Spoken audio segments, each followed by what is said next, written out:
जी, अस्सलाम वालेकुम। मैंने अपने एक साबका प्रोग्राम में ज़िक्र किया कि पाकिस्तान की अवाम के अंदर पाए जाने वाले इस शऊर के पाकिस्तान के वसाइल को फ़ौज और फ़ौजी जर्नेल बेदर्दी से लूटते हैं, लूट कर सरमाया मुल्क से बाहर ले जाते हैं, जायदादें बनाते हैं। पाकिस्तान के अंदर भी पूरी पूरी बिजनेस एम्पायर्स खड़ी करते हैं, जायदादें बनाते हैं, बंगले, कोठियाँ, कमर्शियल प्लाजे और क्या क्या। तो एक नफरत पाई जाती है और एक ख्वाहिश है कि इस इस्तेमार से, इस जुल्म से, इस जबर से किसी तरीके से निजात हासिल की जाए। ये शऊर पाकिस्तानी अवाम के अंदर बहुत लंबे अरसे से, कई दहाइयों से पाया जाता है। पाकिस्तान में बाज़ सियासतदान इस अवामी जज्बे को या इस ख्वाहिश को एक्सप्लॉइट करने की कोशिश करते हैं ताकि लोगों की हमदर्दी हासिल की जा सके। हमने देखा कि चंद दिन पहले नवाज शरीफ साहब ने, जो कि पाकिस्तान वापस आने का इरादा रखते हैं, जो उनकी डील हुई मिलिट्री एस्टेब्लिशमेंट के साथ जनरल बाजवा के दौर में, जनरल बाजवा और चंद सीनियर आर्मी जनरलों के साथ, और उसके बाद उनके भाई की हुकूमत रही 1 साल और चंद माह, और फिर ये निगरान हुकूमत को लाया गया और अब वो पाकिस्तान वापस आने का इरादा रखते हैं। और उन्होंने ऐलान किया आने से पहले कि वो आके चंद लोगों का एहतसाब करेंगे, जिनमें जनरल कमर जवेद बाजवा और जनरल फैज़ हमीद का भी उन्होंने जिक्र किया। ये वही लोग हैं जिनके साथ नवाज शरीफ ने डील करके इक़्तिदार हासिल किया। मैंने इस हवाले से बात करते हुए चंद मिसालें भी दी।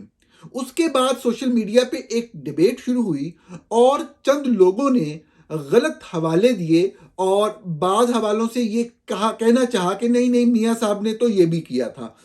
मैं चूँकि तारीख को सही पर्सपेक्टिव में आपके सामने पेश करना एक जिम्मेदारी है, और बाज़ लोग झूठ फैलाते हैं और फिर बाज़ नए लोग उस झूठ पे यकीन करने पर आमादा हो जाते हैं। उन्हीं में से एक झूठ जनरल मुशर्रफ के खिलाफ मुकदमा या जनरल मुशर्रफ का ट्रायल करना है, जिसको ना शुरू करने और जिसको ना चलने देने की नवाज शरीफ ने बतौर वज़ीर-ए-आज़म भरपूर कोशिश की, जिसको हमने वहीं पे रहते हुए कवर भी किया, रिपोर्ट भी किया, और जो किसी एक शख्स ने नहीं, 20 लोगों ने रिपोर्ट किया हुआ है और आज के दिन तक मौजूद है। मैं आपको चंद हकाइक उस हवाले से बताऊंगा तो आपको बहुत सारी चीज़ें याद भी आ जाएंगी, और अगर कोई शख्स तहकीक की तलब रखता है तो वो थोड़ी सी रिसर्च करके सोशल मीडिया के ऊपर या इंटरनेट के ऊपर या गूगल के ज़रिए ही चंद अखबारात का मुतालिया करके बहुत आसानी से सच तक पहुंच सकता है कि हकीकत क्या थी। मैंने अपने साबका प्रोग्राम में हवाला दिया कि किस तरीके से नवाज शरीफ बहुत लंबा अरसा तक कारगिल के हवाले से बेवकूफ़ बनाते रहे कि हम कारगिल कमीशन बनाएंगे, और वो जर्नल जिन्होंने बेशुमार पाकिस्तानी सिपाहियों को खामखा बगैर किसी वजह के एडवेंचरिज्म के शौक की वजह से शहीद करवा दिया, उनको सजाएं दिलवाएंगे, और जब वो इक़्तिदार में आए तो उन्होंने कभी इस तरह की बात का जिक्र भी नहीं किया। मैंने जिक्र किया कि किस तरीके से इक़्तिदार में आने के बाद नवाज शरीफ साहब ने 2013 के बाद इतने घटिया कवानीन बनाए कि कोई इंसान, महज़्ज़ब दुनिया कोई इंसान तसव्वुर नहीं कर सकता कि फ़ौज के बारे में मामूली सी बात करने के ऊपर भी कितनी सख्त सजा दी जा सकती है, किस तरीके से लोगों को गिरफ्तार किया जा सकता है। साइबर कवानीन के कानून जो है, साइबर क्राइम लॉ जो बनाया, उसके अंदर खसूसी तौर पे वो शिक जिसमें इदारों के ऊपर, खुसूसन फ़ौज के ऊपर जो है वो तनकीद को जिस तरह से जुर्म करार दिया गया, उसके बाद जो जो मज़ालिम हुए वो हम सबके सामने हैं।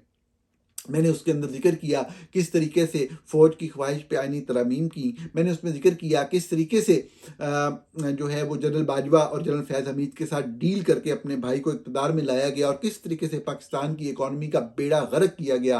महंगाई, बेरोज़गारी का ऐसा तूफ़ान आया जो थमने का नाम नहीं ले रहा। मैंने जिक्र किया उस प्रोग्राम के अंदर कि किस तरीके से जब मैंने खबर की जनरल कमर जवेद बाजवा के असासों के हवाले से, तो किस तरह से मेरे खिलाफ FIA में केस दर्ज हुआ, किस तरीके से मेरी फैमिली को हरासा किया गया, किस तरीके से मुझे प्रोक्लेम ऑफेंडर डिक्लेयर किया गया, किस तरीके से पाकिस्तान की एम्बेसी जो वाशिंगटन में है उससे मेरे खिलाफ बयान जारी करवाया गया। किस हद तक शरीफ फैमिली नहीं गिरी जनरल बाजवा को का दफा करने के लिए। मैंने उसी प्रोग्राम में ये भी जिक्र किया कि किस तरीके से पाकिस्तान आर्मी एक्ट में नवाज शरीफ ने तरमीम करवाई, ज़बरदस्ती अपने पार्लियामेंटेरियंस को मजबूर करते हुए। बहुत से लोग तैयार भी ना थे। पाकिस्तान सीक्रेट एक्ट के अंदर कितनी ख़तरनाक और घटिया और शर्म अंगेज तरमीम करवाई कि जी किसी भी शख्स को, जो सीक्रेट एजेंसीज हैं, वो बगैर किसी वारंट के किसी भी जगह से गिरफ्तार कर सकती हैं, उसकी कोई भी चीज़ अपने कब्जे में ले सकती हैं। यानी कि पाकिस्तानी, किसी भी पाकिस्तानी के बतौर शहरी तमाम हकूक खत्म कर दिए, सिर्फ फौज को खुश करने के लिए। और वो फौज जिसके सरबराह जनरल आसिम मुनीर जो हैं, वो जनरल कमर जवेद बाजवा को यौम शुहदा के मौके पर अपने साथ बिठा के ये पैगाम दे रहे हैं कि हम एक हैं। ये उसी जनरल बाजवा के एहतसाब की बात करने के लिए ये सारे जितनी बातें मैंने बताई, ये मोहम्मद नवाज शरीफ साहब ने की। लेकिन उसमें कुछ चीज़ें रह गई, जिसमें से एक बड़ी अहम बात जो थी वो थी कि जिसमें बहुत लंबी ख्वाहिश थी, जिसके रस्ते में बंद भी बांधा साहब का हुकूमत ने, कि ISI एक इख्तियार चाहती थी कि अफसरान की जो ACR है, ACR तो नहीं कहेंगे, ACR एक अलग से डॉक्यूमेंट होता है, एनुअल कॉन्फिडेंशियल रिपोर्ट, किसी भी ब्यूरोक्रेट ऑफिसर की लिखी जाती है। लेकिन एजेंसियों की ख्वाहिश थी कि हर अफसर की रिपोर्ट जो है ब्यूरोक्रेट की 17 ग्रेड एंड अबव वो लिखने का इख्तियार हमें दिया जाए। तो उसके लिए बाकायदा नवाज शरीफ साहब ने नोटिफिकेशन जारी कराया साहब का हुकूमत से। ये उनकी खिदमात हैं पाकिस्तान के लिए, जनरल बाजवा के एहतसाब की कोशिश। लेकिन एक जो सबसे दिलचस्प चीज़ सामने आई, वो मुस्लिम लीग नून के चंद लोगों ने, जिनसे मुझे हमदर्दी है यकीनी तौर पे, उन्होंने ये बात फैलाना शुरू की कि जी इसलिए एक्शन किया गया था, नवाज शरीफ को इसलिए हटाया इसलिए जाता है कि वो तो फ़ौज के ख़िलाफ़ थे और फ़ौज के ख़िलाफ़ उन्होंने ये किया और मुशर्रफ का मुकदमा किया, तो इसलिए उनको ये बात फ़ौज ने जहन में रखी और उनको वो कर दिया। तो मैंने इस प्रोग्राम के अंदर, इस मुख्तसर प्रोग्राम के अंदर, मैं सिर्फ मुशर्रफ के मुकदमे की बात आपके सामने रखना चाहता हूँ ताकि तारीख साफ रहे। क्योंकि हमारे यहाँ बाद कोर्ट के रिपोर्टर भी इस तरह के थे उस वक्त, जो नून लीग के खास लोग थे, और वो झूठ टीवी पे भी रिपोर्ट करते थे और फिर झूठ फैलता था।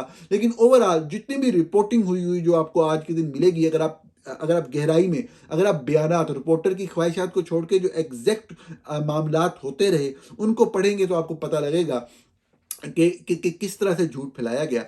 सच मैं आपके सामने रख देता हूँ, कोई भी शख्स इससे डिसएग्री करना चाहे, मैंने तो चूँकि खुद ऐनी गवाह हूँ इन तमाम वाक़यात का, कोई भी शख्स इसको करना चाहे चैलेंज, तो वो बिल्कुल कर सकता है। मैं उसका यकीनी तौर पे जवाब दूंगा सबूत के साथ। हुआ कुछ यूँ था कि ये बाकायदा सुप्रीम कोर्ट का आर्डर था उस वक़्त, जब अभी नून लीग की गवर्नमेंट भी नहीं आई थी 2013 में। जून 2013 शायद 5 तारीख को नवाज शरीफ साहब ने हलफ उठाया था बतौर प्राइम मिनिस्टर। उससे पहले का सुप्रीम कोर्ट का आर्डर था कि ट्रायल किया जाए जनरल मुशर्रफ का, ट्रीजन में, गद्दारी के मुकदमे में ट्रायल किया जाए। जो कि जब हुकूमत आई PMLN की, तो ये तो शुरू करना ही नहीं चाहते थे ट्रायल। साफ ज़ाहिर है कि ये इस तरह के किसी भी मामले में जाके अपने ताल्लुकात फ़ौज से ख़राब नहीं करना चाहते थे। मकसद सिर्फ ये होता है कि फ़ौज के खिलाफ होने का तासुर जब आप हुकूमत से बाहर हो तो दिए रखें और लोगों की हमदर्दी हासिल करें, और जब इक़्तिदार में आए तो फिर लूट मार का एक बाजार गर्म करें, जितना लूट सकते हैं लूट लें, उनको भी फैसिलिटेट करें। You scratch my back, I will scratch yours. उसके तहत आप एक दूसरे के काम आते रहें और जो भी आप लंदन में या कहीं पे भी जायदादें बनाना चाहते हैं बनाते चले जाएं, ताकि कोई आपको कभी रोके ना, पूछे ना। मकसद ये होता है। लेकिन फिर भी इख्तलाफ हो जाता है, साफ ज़ाहिर है, ताकत की जंग, इक़्तिदार की जंग में इख्तलाफात चलते रहते हैं छोटी मोटी बातों पर। लेकिन ऐसी बात कि जी मुशर्रफ के खिलाफ मुकदमा चलाना, खुदा का नाम माने, तो ऐसी कोई ख्वाहिश नहीं थी। तो कोर्ट ने, सुप्रीम कोर्ट ने इस केस के अंदर तलब किया हुकूमत को, और हुकूमत को ऑर्डर किया कि आप हमें एक मैकेनिज्म दें। ये मैं जून की बात बता रहा हूं 2013 की, आपको एक मैकेनिज्म दें कि स्टेप बाय स्टेप किस तरह से प्रोसीड करेंगे आप जनरल मुशर्रफ के खिलाफ गद्दारी के मुकदमे में, जो उन्होंने नवंबर 3 2007 को पाकिस्तान में मार्शल लॉ लगाया था इमरजेंसी के नाम के ऊपर। तो उस वक्त मुनीर मलिक बड़े ही काबिल एहतराम सीनियर कानूनदान हैं, जस्टिस भी रहे हैं, वो पाकिस्तान के अटॉर्नी जनरल थे, नून लीग की हुकूमत ने उनको लगाया था। वो पेश हुए तो उन्होंने साफ ज़ाहिर, उन्होंने नहीं, उनको जो हदायत गवर्नमेंट से मिली, नवाज शरीफ साहब से मिली, उसके तहत अदालत से दरख्वास्त की। जवाद ख्वाजा केस सुन रहे थे तो उन्होंने दरख्वास्त की कि प्लीज़ आप, उन्होंने मतलब प्रोलॉन्ग करने की बात की कि प्लीज़ आप, हम आपको दे देंगे जो ये है स्टेप बाय स्टेप जो आप मैकेनिज्म मांग रहे हैं मिल जाएगा, हम करना चाहते हैं, हम पॉलिटिकल गवर्नमेंट है। ये मैं आपको एग्जैक्ट कोर्ट बता रहा हूँ। पॉलिटिकल स्टेक होल्डर्स जो हैं उनको एतमाद बाद में लेके बात करेंगे। तो जब कोर्ट ने कहा कि नहीं आप वक्त बताएं, तो उन्होंने कहा जी आप मुझे, फिर एक वो भी वकील थे, उन्हें पता था आप जान नहीं छूटेगी, तो उन्होंने कहा जी 1 महीना दे दें।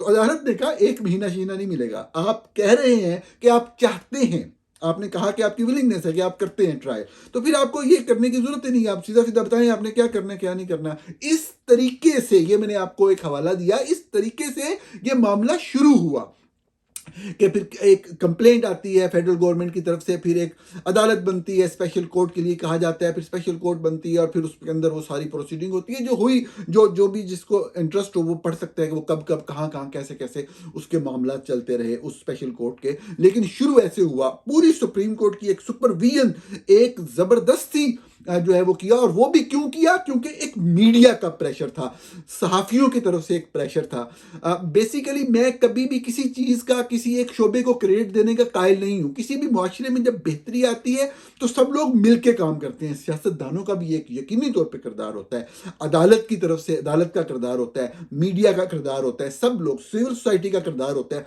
फिर जाके बेहतरी की बात बनती है। लेकिन इस खास मामले में अगर सच बोला जाए तो पूरी कोशिश थी नवाज शरीफ की और उनकी हुकूमत की कि ये मामला ना हो, लेकिन क्योंकि कोर्ट उस वक्त असर्ट करती थी, बहुत से लोग जो तारीख जानते हैं उन्हें मालूम होगा कि जस्टिस इफ्तिखार मोहम्मद चौधरी के बहाल होने के बाद सुप्रीम कोर्ट असर्ट किया करती थी, सुप्रीम कोर्ट अपनी बात मनवाया करती थी, और मीडिया के प्रेशर की वजह से ये उनकी थी।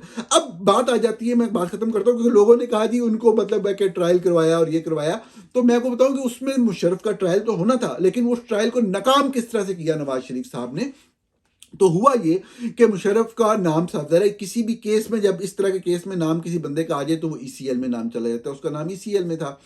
तो वो गए सिंध हाई कोर्ट में 2014 में, उन्होंने कहा कि निकाल दें, क्योंकि मामला वहाँ पे था, हुकूमत को जो है वो अपील में आना पड़ा सुप्रीम कोर्ट में। सुप्रीम कोर्ट ने फौरी तौर पर उसको रोक दिया। जैसे ही 2014 में 2014 में सिंध हाई कोर्ट ने अलाउ की पिटीशन, सफदर है कि क्यों अलाउ की होगी, ये आप अब तक अगर सारे मामला देखते आ रहे हैं पाकिस्तान में, आपको समझ आ गई होगी, लेकिन सुप्रीम कोर्ट ने असर्ट किया और फौरन से उसके फैसले पे अमल दरामद रोक दिया।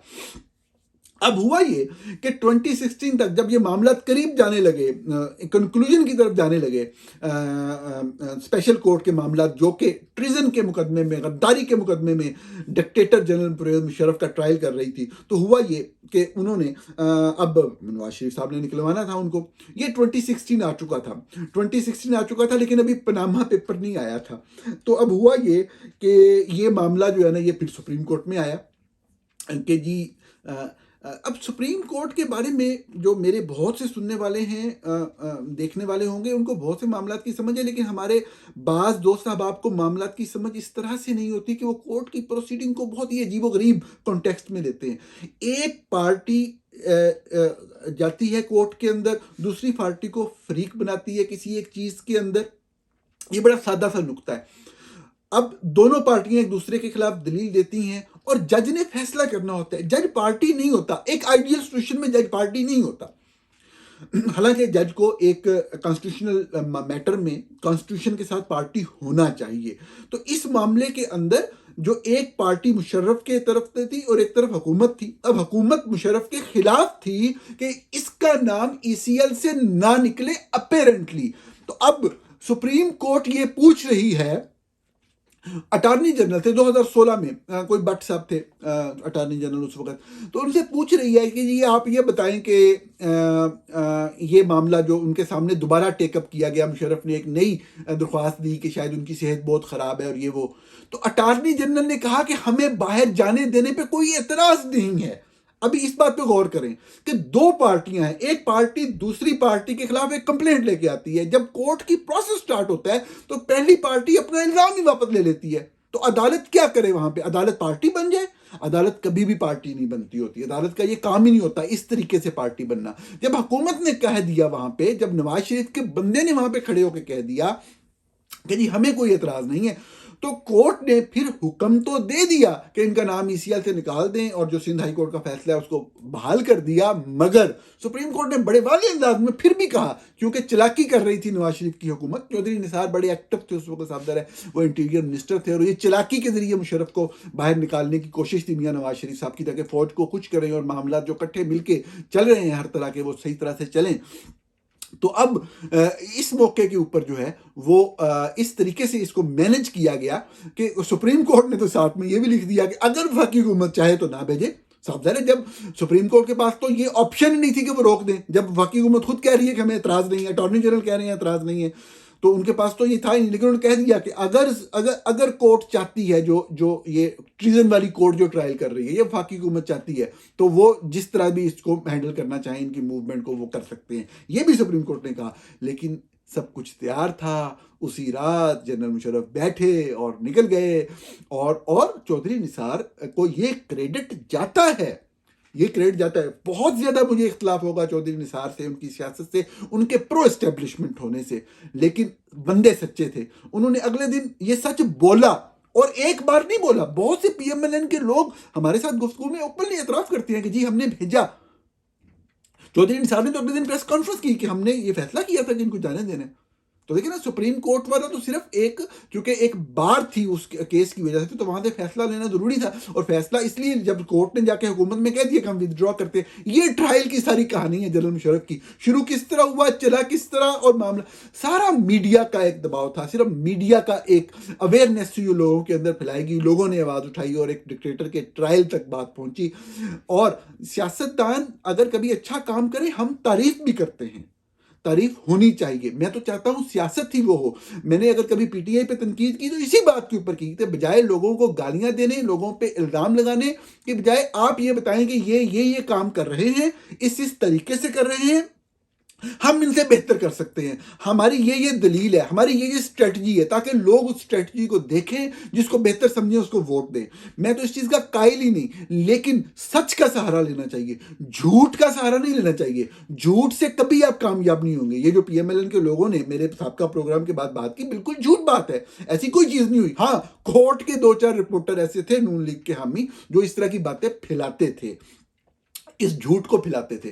तो ये चीज मैंने आपके सामने रखनी थी। जनरल मुशर्रफ के ट्रायल की कहानी असल में थी क्या, किस तरीके से उस मामले में भी नवाज शरीफ साहब ने फौजी जर्नलों को फैसिलिटेट किया, उनके साथ मिलकर काम किया, ताकि निज़ाम चलता रहे, उनका काम चलता रहे और बाकी चीज सही हो और वो इक़्तिदार में रहे। लेकिन फिर इक़्तिदार की जंग या इक़्तिदार का मामला होता ही ऐसा है कि इसमें इख्तलाफ होते हैं। और मैं आपको एक आखिरी बात कह के करूं, यही वो मौका था 2016 में, जब चंद जजेस ने जहन बना लिया कि जब हम किसी फौजी का ट्रायल करने की बात करते हैं, किसी जर्नेल को कटहरे में लाना चाहते हैं, तो ये नवाज शरीफ साहब जो है बीच में आके उनके साथ मिल जाते हैं। और चंद जजेस ने ऐसा जहन बनाया, और उन्हीं जजेस ने बाद में पनामा वाले केस में नवाज शरीफ को इसका सबक भी दिया, जीआईटी बनने से भी पहले। अभी अगले प्रोग्राम में इस हवाले से जो मजीद डिबेट, अब चूंकि ये मामला चलेगा, जो बेवकूफ़ बनाने का एक सिलसिला शुरू किया गया है लोगों को कि हम एहतसाब करेंगे, तो मजीद अपडेट और तरीके का भी आपके सामने रखने का सिलसिला जारी रहेगा। अगले प्रोग्राम में आपसे फिर मुलाकात होती है। बहुत शुक्रिया।